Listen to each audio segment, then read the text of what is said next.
दोन शेजारी कुटुंब राहायची ऋषी महाराज। दोघे शेजारी कुटुंब राहायची। एका घरामध्ये हास्या चालायचा आणि एका घरामध्ये नशा चालायचा। एका घरामध्ये नेहमी भांडणं चालायची। आता ज्या घरामध्ये भांडणं चालू होती त्यातली पत्नी म्हणायला लागली, काय आपल्या शेजारच्या घरामध्ये दोघं नवरा बायको एकदम गोकुळातल्यासारखं राहतात, किती आनंदी असतात, आपण जाऊन त्यांना विचारूया तुमच्या आनंदाचं रहस्य काय। ही दोघं नवरा बायको त्यांच्या घरी गेली। घरी गेल्यानंतर विचारलं, तुम्ही एवढं खुश असता, काय कारण आहे?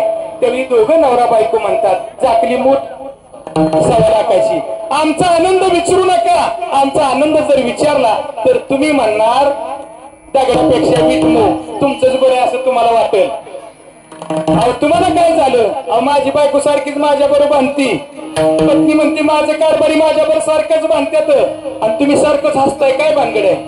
अहो हसायचं कारण एकच आहे, माझी बायको स्वयंपाक करते, स्वयंपाक करताना चपाती लाटायला लागली, आमच्या दोघांची भांडणं लागली की बायको मला बेलन फेकून हाणती।